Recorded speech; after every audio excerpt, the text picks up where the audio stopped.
Halo, Assalamualaikum warahmatullahi wabarakatuh. Jumpa lagi dengan saya Melba Ferry Padri di Curhat Kedai Kopi. Dan teman ngopi saya hari ini adalah Bang Robinson Alphabet. Siap. Sehat, Bang? Alhamdulillah sehat. Gimana kondisinya? Udah pernah terpapar? Sudah dong. Ya, penyintas. iya. Soalnya namanya kondisi kayak gini kan mau nggak mau. Apalagi di Jasara Harja kan berkaitan pekerjaan kita kan. Mas kapan kenanya?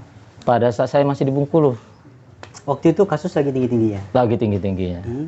Sama, memang satu keluarga lagi kemarin kena. Iya. Kalau saya kebetulan sama anak kemarin kena. Ya. Langsung di ini ya, isolasi ya? Isolasi mandiri saja. Oke.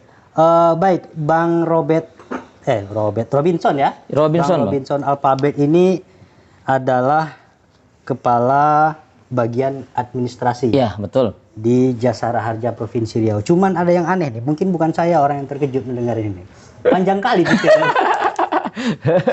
Tuh, saya bacakan Robinson Alphabet SSI, Iya. AAAIK, Iya. QWP, Iya. CBHCM, CM. CHCO, Iya. CHCM. Iya. Tolong dijelaskan. Waduh, ini sejarahnya Alfabet yang paling panjang di belakang nama ini. Ini sejarahnya jadi menguliknya agak panjang nih Bang, kalau kita urutin. Kalau gelar A3IK itu gelar asuransi Bang. Jadi setiap asuransi itu ada Ajun Ali Asuransi Indonesia Kerugian untuk A3IK. Jadi saya kebetulan ngambil sertifikasi, jatuhnya itu gelar-gelar sertifikasi itu Bang. Ya. Kalau QWP itu pada saya di Bengkulu kemarin ngambil itu sertifikasi bidang keuangan. Oh, khusus itu bidang ya? keuangan ya. Lalu kebetulan saya memang saya membidani SDM ini udah beberapa cabang. Jadi tahun ini akhirnya saya ngambil nih. Namanya kita pimpinan kan harus menjadi contoh nih. Betul. Menjadi contoh, menjadi panutan lah untuk pegawai lah, untuk seluruh pegawai di sini bahwa ya kalau seandainya mau kita kembangkan pegawai berkaitan sama pengembangan SDM-nya mau nggak mau ya kitanya duluan dong yang harus ini kan. Lalu saya ngambil gelar CBHCM, CHCO dan CHCM itu berkaitan sama SDM, pengembangan SDM tuh Bang. Oh, berarti gitu. CBHCM, CHCO sama CHCM? Iya, itu bagian SDM. Bagian SDM. Apa bedanya CHCO sama CHCM?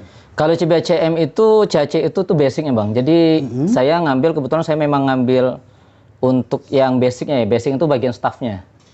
Lalu untuk CHCM itu yang untuk manajerialnya. Jadi supaya lengkap, saya juga dapat ilmu yang basicnya, lalu untuk pengambilan keputusan secara manajerialnya itu di CHCM. Oke. Betul. Berarti dengan titel-titel ini sudah mumpuni lah ya? Insya Allah Bang. Iya. Soalnya kita kan kayak bagian ADM ini kan bagi dua nih Bang. Ada keuangan sama bagian HC-nya atau SDM-nya. Ya. Bagian keuangan ya human capital. Bagian keuangan saya ngambil QWP-nya.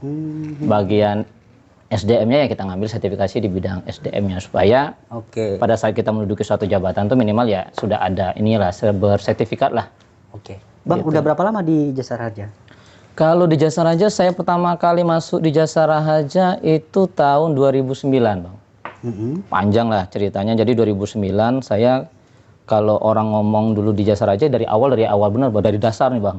Jadi kalau Jasara Harja dulu ada namanya PKWT. Apa tuh? Perjanjian Kerja Waktu Tertentu. Pegawai kontrak. Nah, kalau ininya, kalau kasarnya itu halusnya di Bang. Agak lembut. Biar agak ngejual dikit. Kontrak lah. Kontrak 1 tahun jadi pegawai 2011 ya, kurang lebih. Saya sempat berpindah-pindah juga nih Bang. Jadi kalau di Jasara Harja itu kita kan BUMN nih. Ya. Jadi kalau pola karir Jasara Harja itu mau nggak mau kalau memang mau ngejar karir ya siap. Saya dulu di Bengkulu kurang lebih sekitar 7 tahun ya. Sempat ke Papua juga Bang. Berapa lama di Papua? 1 tahun 4 bulan. Cuma rasanya kayak 14 tahun Bang. Ya belum ada yang tahu. 1 tahun 4 bulan di Papua, sempat juga ke Banten 6 bulan, lalu ke Jogja 5 bulan, kembali ke Bengkulu ya, Bengkulu 10 bulan, lalu di sini. Alhamdulillah sudah 1 tahun. Di sini? Di sininya. Ya. Berarti baru juga Mas ya? Ya baru. 1 tahun. Ya, alhamdulillah sih. Pas pula pindah pas waktu COVID. Nah itu dia. Jadi kalau di sini ada bercanda nih Bang, SK pindah ke sini untuk pejabatnya itu harus kena COVID dulu Bang. Iya. harus kena COVID. Jadi lampirannya itu. Bukti swab. Ya gitu. Jadi memang saya pas keluar SK itu pas kena COVID Bang. Jadi kalau teman-teman sini tahu, saya 1 bulan nggak masuk kantor kemarin. Itu berkah COVID itu. Iya, berkah COVID. Jadi, Oke, Bang, siap. terkait dengan posisi jabatan yang sekarang, bagaimana sih Jasara Harja melakukan pembinaan SDM terhadap internal karyawan yang ada di Jasara? Di Jasara Harja ya. Ya kita kembangkan mungkin cukup di cabang Riau lah ya. Kalau saya sih membuatnya ada beberapa program sebenarnya unggulannya. Karena gini, karena kan saya memang berkecimpung di SDM tuh udah beberapa cabang nih Bang. Kita lihat udah beberapa cabang, kita dari Banten kemarin, Jogja, Bengkulu tuh SDM terus nih. Kebetulan alhamdulillah promosinya sebagai kabak administrasi ya. Jadi untuk tahun 2021 ini kita buat 4 program unggulan nih Bang. Jadi yang pertama itu kita lakukan ada sharing session beriman Bang. Jadi beriman tuh ada slogannya tuh anak-anak milenial sini, istilahnya beriman itu belajar dari mandiri. Nah, asik kan? Kalau anak-anak milenial buat tuh asik nih gitu kan, belajar dari mandiri. Kita bekerja sama Skill Academy. Jadi anak-anak itu buat belajar, dikasih video-videonya dari Skill Academy, lalu mereka paparan nanti Bang. Itu 2 minggu sekali. 2 minggu sekali nanti paparan secara bergilir. Itu program pertama. Yang kedua, kita ada program kita buat RIC. Apa tuh? Apalagi nih ya Bang ya. Riau Inovasi Culture. Jadi kita memudayakan inovasi nih di cabang Riau. Jadi alhamdulillah ini program ini bisa berjalan menghasilkan 5 inovasi Bang. Nah ini karena banyak saya lupa nih, boleh saya bacain lah ya. Ini saking banyaknya nih. 1 ada Sideri Bang, sistem driver mandiri. Nah, yang kedua ada Sisensi, aplikasi presensi untuk ARU. Yang ketiga Simoni, aplikasi monitoring untuk security. Yang keempatnya Si Pintar, sistem aplikasi IW terintegrasi. Dan yang kelima Simani, sistem manifest.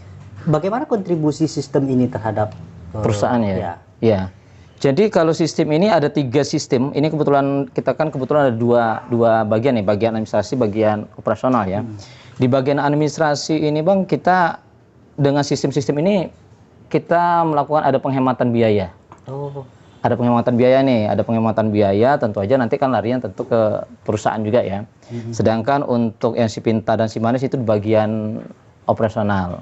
Ini juga menopang juga, walaupun dari masa pandemik ini ya bisalah menopang untuk meningkatkan pendapatan Jasara Harja. Dan nanti kan muaranya juga untuk pembayaran santunan Jasara Harja Bang. Karena kan mau nggak mau Jasara Harja ya harus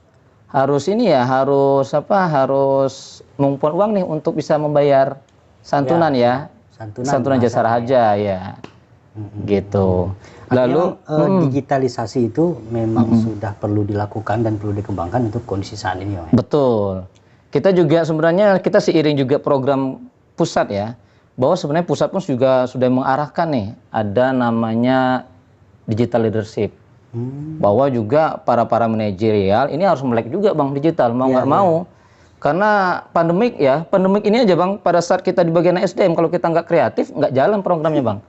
Jujur aja Bang, iya kan, ngumpul aja susah gitu kan, ya mau nggak mau, karena itu kita buat akhirnya kayak tadi beriman, daring kan, lalu JR Innovation Culture dibuat oleh anak-anak di sini. Lalu ada Bang yang program yang ketiga nih, kita juga ada coaching, mentoring, karena manajer kan mau nggak mau kita tetap harus melakukan mentoring ya.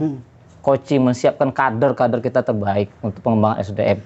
Karena kita juga berharap bahwa Jasara Harja kedepannya bakal punya talent-talent yang bagus tentunya kan, nggak pengen dong cuman kita aja yang mimpin kan, pasti anak muda ini pengen naik ya, gitu Bang. Yang terakhir kita ini Bang, ini unggulan kita yang paling top ini Bang. Apa tuh? Jadi Jasara Harja Riau tahun ini 100% kompeten.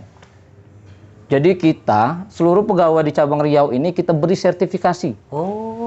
Gitu, baik di bidang SDM, ada bidang MR, gitu yang bidang TI-nya juga ada Bang. Gitu, baik bidang asuransi juga ada. Jadi sampai ke sana Bang. Iya. Jadi kita nggak tanggung-tanggung nih untuk pengembangan SDM-nya kita. Mereka mengambil sertifikasi atau seperti apa? Iya, mengambil sertifikasi Bang. Jadi kan kalau kita mau mengambil kayak pendidikan formal mungkin butuh waktu ya Bang ya. Kalau S1 mungkin 4 tahun paling enggak. Kalau Abang mungkin bisa 7 tahun ya Bang ya. Sebelum di DO ya. Ya, ada 4 tahun. Pas gitu. Hah? Saya sukses bener. Iya kan benar. Saya bisa merawang. Udah ngomong dukun ini. jadi ya butuh ini, dan di samping itu kita ya memang itu pendidikan formal lah ya. Ya pastilah S1 mau S2 S3 gitu kan. Tapi di samping itu kita juga harus menyiapkan nih sertifikasi yang bisa mendukung kinerjanya dia. Kayak saya bidang SDM nih, saya megang bagian keuangan sama pegang SDM dan umum. Mau nggak mau saya juga harus mengembangkan dong. Saya nggak bisa hanya berpaku bahwa ya saya kan praktisi ya, saya udah sekian tahun nih ngikut di bidang SDM gitu, kan sudah mumpuni, kan harus diuji bang. Ya mumpuni nggak sih diuji? Itulah kita ngambil sertifikasi. Itu sertifikasi BNSP ya. Jadi di situ diuji apakah kita layak atau enggak. Sehingga kita harapan kita sederhana sih bang ya, bahwa Jasara Harja ini kan sekarang juga sudah masuk ke holding ya, holding AFC. Saya juga harapan saya sebagai kabak administrasi, sebagai pimpinan di cabang Riau ini, ya kita mempersiapkan bang. Karena itu bang, kita juga nggak mau kan nanti suatu hari yang duduk di meja-meja kita ini dari perusahaan-perusahaan yang lain. Betul. Ya kalau kita duduk di perusahaan lain boleh lah gitu kan, ya jangan kita yang kalah kan. Karena itu kita fokus benar bang, kita fokus benar mempersiapkan SDM di Riau ini siap pakai. Bang, gitu. Kalau boleh kita tarik ke belakang, kenapa Jasara Harja Riau menjadi penting untuk peningkatan kualitas SDM? Apakah sebelum-sebelumnya ini menjadi catatan tersendiri bagi kita? Sebenarnya di cabang-cabang lainnya sih tetap ada bang. Ada juga pengembangan, tapi kan namanya pengembangan kita kembaliin sama daerah masing-masing ya, kreativitas kita juga mau seperti apa. Sebenarnya saya bilang pandemi ini nggak selamanya jelek juga bang. Jujur aja kita bilang, pandemi ini memaksa kita untuk kreatif. Ya betul, melek digital mau nggak mau bang. Dulu nggak bisa kita ngeliat Zoom. Iya, kita ini dulu nggak bisa saya video call mungkin mau sama orang tua atau apa. Kalau sekarang nggak ada. Ya. Dulu bang, zaman saya dulu ya, saya awal-awal karir dulu, saya di Samsat itu bang, dapat pendidikan tuh 1 tahun sekali tuh, alhamdulillah bang. Kadang-kadang nggak dapet malah. Iya. Kalau sekarang mau teman-teman mau di apa ya, paling ujung apa? Saya Guntung ya. Yang mana? Nah, saya Guntung, daerah-daerah Sungai Guntung, itu kan kalau mau belajar susah bang. Iya sih. Nah, dengan adanya pandemi, dengan adanya ini melek aplikasi ya, melek digital. Mereka bisa memang dapat sertifikasi di situ, Bang. Ya, mau di mana Bengkinang, Bengkalis gitu kan, mau di Selat Panjang, iya.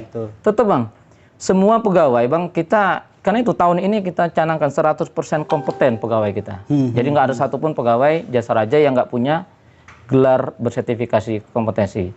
Sehingga kita berharapkan dengan gelar-gelar sertifikasi ini juga bisa meningkatkan kinerja mereka, bisa melayani masyarakat juga dengan baik. Gitu bang. Oke bang, ini cukup dijawab iya atau tidak dulu. Waduh ini agak, saya sambil ngopi ya berarti ya. Kita ngopi dulu biar nggak gugup. Ini ya, apa jawaban cepet nggak nih? Nggak mesti cepat.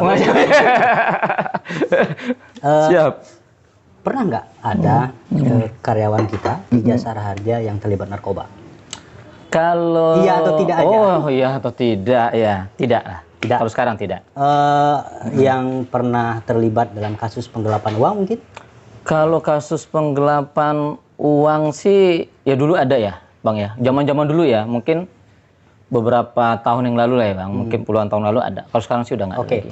Satu lagi, pernah nggak ada pegawai kita yang memang gaya hidupnya itu hedonis? Kalau hedonis sih enggak ya. Kita lihat enggak. Nah, artinya Bang, dengan pertanyaan-pertanyaan ini seberapa besar efektivitas dari kegiatan pembinaan terhadap pegawai yang kita lakukan? Oh iya. Karena gini, memang isu terkait keterlibatan narkoba, pola hidup hedonis yang sekarang lagi marah itu menyerang instansi kepolisian. Betul. Termasuk di kasus penggelapan dana yang juga sering terjadi di BUMN. Nah, ini menandakan bahwa memang upaya pencegahan dan pembinaan itu masih perlu proses yang panjang terhadap pegawai gitu. Jadi gini Bang, ya sesuai juga ya, sesuai dari program dari Bapak Menteri BUMN ya, Bapak Erick Thohir. Jadi kalau Abang lihat ini Bang, ini akhlak Bang.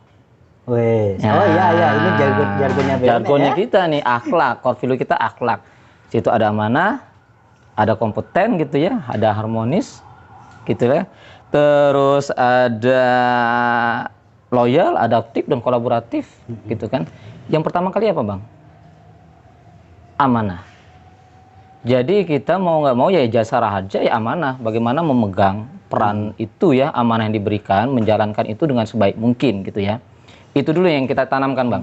Karena sebaik apapun ini, sebaik apapun program, sebaik apapun ini, kalau memang dari dalam hatinya nggak ini, Bang, tetap, Bang. Ya. Mau apa, Bang? Abang mau buat apa? Ya orang juga tetap korupsi, Bang. Walaupun dihukum juga puluhan tahun, hukuman mati, tetap orang pakai narkoba, Bang. Yang penting apa? Hatinya kita dulu dong, amanah. Tapi kalau bicara masalah kontrol, sebenarnya kita udah melakukan kontrol, Bang. Kayak di Samsat, itu teman-teman pegawai kita nggak ada lagi yang terima megang uang cash, Bang. Oh, nggak ada lagi, ya, Bang. Digitalisasi cukup efektif ya. Betul. Betul, nggak ada lagi tuh megang uang cash, Bang. Jadi kita di sana pegawai langsung store nanti ke bank sistemnya. Dan kita juga di sini bisa kontrol, Bang. Kita ada host to host. Jadi real time bisa kita kontrol nih pendapatan kita. Seandainya saya detik ini bisa tahu nih berapa pendapatan yang ada di Selat Panjang. Walaupun kita nggak perlu ke sana, gitu ya, tetap bisa, Bang, dikontrol di sini. Berapa sih pendapatannya? Gitu. Karena kalau zaman dulu mungkin ada ya itu, Bang. Memang sistem yang belum bisa dibangun juga itu salah satunya ya. Tapi dengan sistem yang sekarang ini sudah bisa lah mengontrol. Di samping itu kita, Bang, kalau memang ada ini ya kita juga continue, Bang. Kita dari pimpinan juga turun dong ke lapangan. Kita lihat sih kondisi kehidupan realnya seperti apa gitu, kondisi teman-teman seperti apa gitu kan, kita datang ke sana gitulah. Kita melakukan coaching, mentoring. Apabila kita mulai menemukan ada kejanggalan-kejanggalan seperti kok laporannya mulai terlambat nih. Nah, itu gimana, Bang, untuk proteksi dini terkait soal? Ya, bisa sih, kita kan sekarang, Bang, udah mulai digital. Kita mau video call pun kapan pun bisa. Kita buat Zoom meeting pembinaan kalau memang kita nggak bisa datang ke sana. Selama pandemi kan kita terbatas nih, Bang. Ya. Terbatas sekali, Bang. Mau nggak mau ya kita juga harus manfaatkan digitalisasi. Untuk absen, Bang, sekarang kita juga sudah absen pakai grid day. Jadi udah langsung terkoneksi di sini, Bang. Mereka nggak absen di tempat ketahuan, Bang. Iya. Kalau dulu kan absen masih pakai sidik jari ya, atau pakai zaman dulu pakai kartu totok, ya kan zaman dulu kan. Mending, Bang, kadang absen. Kalau nggak pakai tulis tangan gitu kan, nggak tahu tulis tangannya pun seminggu sekali direkapnya kan. Nah, kalau kita nggak, kita sudah ada grid day. Jadi sebenarnya Jasara Harja juga melindungi juga, Bang, karena pegawai itu aset. Jangan sampai pegawai itu kan melakukan yang seperti Abang tadi bilang, ada permainan uang, narkoba gitu, permainan uang, segala sesuatu. Karena itu memang kalau kita bilang, ya saya bilang tadi awal memang harus dari hati ya. Tetapi juga kita lindungin pegawai kita dengan sistem yang baik. Jadi pegawai kita nggak ada sentuhan sama uang lagi, menghindarin gitu kan. Kalau kita lihat lagi, Bang, kayak gini, kayak pembayaran santunan klaim nggak ada lagi, Bang, bayar cash, Bang, ke korbannya. Korban. Klaiman tuh nggak ada lagi. Kalau korbannya dirawat di rumah sakit, ya kita bayar langsung ke rumah sakit, Bang. Iya. Jadi kita menghindarin tuh adanya sentuhan-sentuhan uang. Gitu. Jadi pegawainya juga ya mau dikorupsi, apalagi mau dikorupsi gitu kan. Kalau mau dikorupsi lah gitu, tanda kutipnya lah, Bang. Orang nggak ada megang uang kok gitu kan. Ya kan, ya alhamdulillah, Bang, kalau bagi saya pribadi nih, Bang, alhamdulillah juga kan kita sudah diberikan oleh negara ya, oleh negara penghasilan, ya tinggal kalau kita sih timbul rasa bersyukurnya jadi, Bang. Gimana dengan sistem yang seperti ini, lebih repot atau lebih mudah sebenarnya? Kalau saya bilang lebih mudah. Pengontrolan jauh lebih mudah, Bang. Karena semuanya sudah bisa terkoneksi secara ini, Bang. Jadi kalau kayak pendapatan SW di bagian operasional itu ada layarnya, Bang. Udah monitoring semua. Jadi juga anak-anak di daerah itu juga kerjanya tenang, Bang. Iya. Tenang, kerjanya tenang, nggak ada was-was, nggak ada ya bisikan-bisikan setan gitu ya. Jadi nggak ada. Jadi godaannya nggak ada. Jadi mereka benar-benar clear, benar-benar fokus gitu, benar-benar, kalaupun mereka kan kadang-kadang juga mau nggak mau mereka sendiri, Bang. Kalau bicara kontrol lebih sulit lah, mereka sendiri ya. Ya mau nggak mau mereka, tapi dengan digitalisasi ini mereka bisa, Bang, kalau ada laka lantas, Samsat tinggalkan, bantu masyarakat, karena itu dulu, Bang, tugas pokok kita adalah membayar santunan kepada, memberikan manfaat, membayar santunan kepada korban laka lantas. Oke. Gitu. Bang Robinson, salah satu persepsi yang juga sering muncul di masyarakat bahwa Yang namanya perusahaan plat merah itu kan identik selalu bermasalah terhadap trust. Nah, itu disebabkan salah satu penyebabnya ya kinerja pegawai yang lamban. Nah, bagaimana kita mengantisipasi atau mengatasi ada kinerja pegawai-pegawai yang memang lelet dalam tanda kutip? Itu sering sekali gitu. Iya. Sebenarnya gini ya, kita juga seperti yang saya sampaikan di program-program saya ada coaching mentoring loh. Jadi kita ada coaching yang kita sampaikan apabila sudah ada, nanti kita pasti ada ini ya, kita coaching mereka, kita mentoring. Kalau memang agak ini ya mungkin ada ya kita ajak diskusi. Kalau saya pribadi Bang, lebih kepada merubah watak jadi. Iya, betul. Di samping itu saya bilang ya apa ya, pegawai-pegawainya sebenarnya sih masih bisa ini ya, karena itu tadi Bang, balik lagi yang saya sampaikan tadi, sebenarnya kalau memang masalah semangat ya mau nggak mau memang harus diberikan coaching, mentoring, itu aja sih. Terus kita juga setiap bulan kita ada evaluasi Bang. Nah, itu yang paling evaluasi, itu penting juga karena kita lihat evaluasi kinerja pegawai ini seperti apa ya kita evaluasi. Untuk dan di samping Bang, kalau untuk di kita ada perubahan perbaikan nggak Bang? Ada pastinya.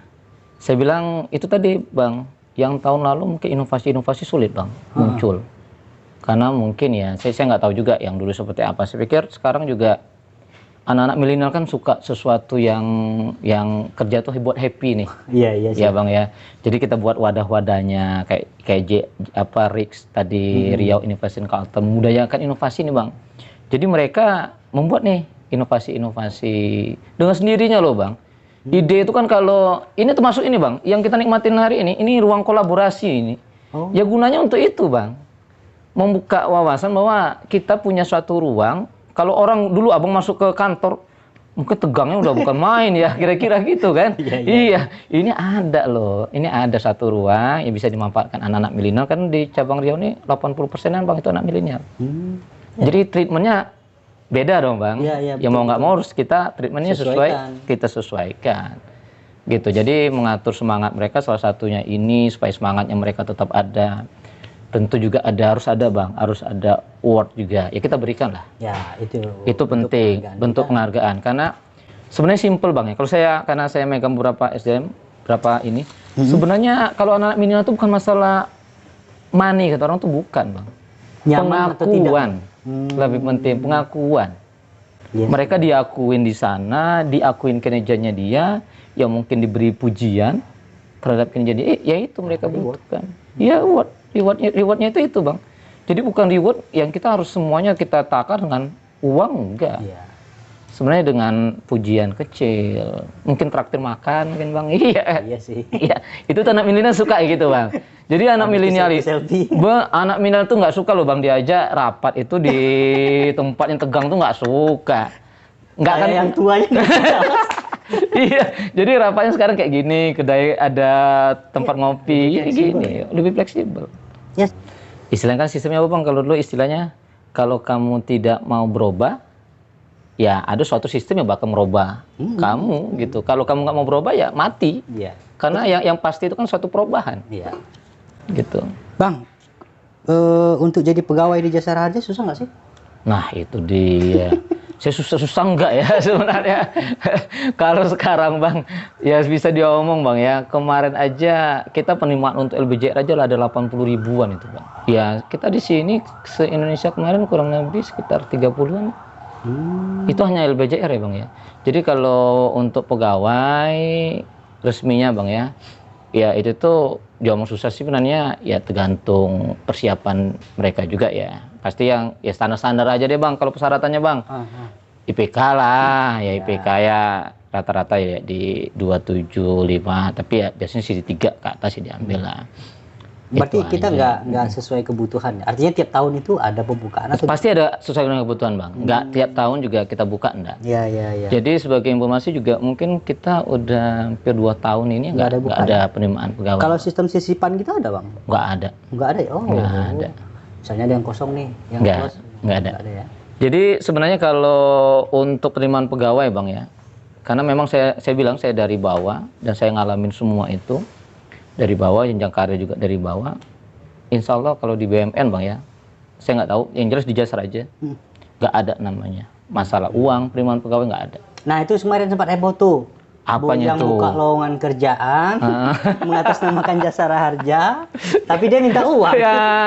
Gimana tuh? Ya, jadi ya kita menghimbau juga nih. Ini alhamdulillah nih diundang ya sambil ngopi kita himbau juga nih. Ya kemarin ya heboh juga nih. Kalau nggak salah saya itu adanya di IG ya Bang ya. Jadi Jasara Harja _ karir kalau nggak salah saya.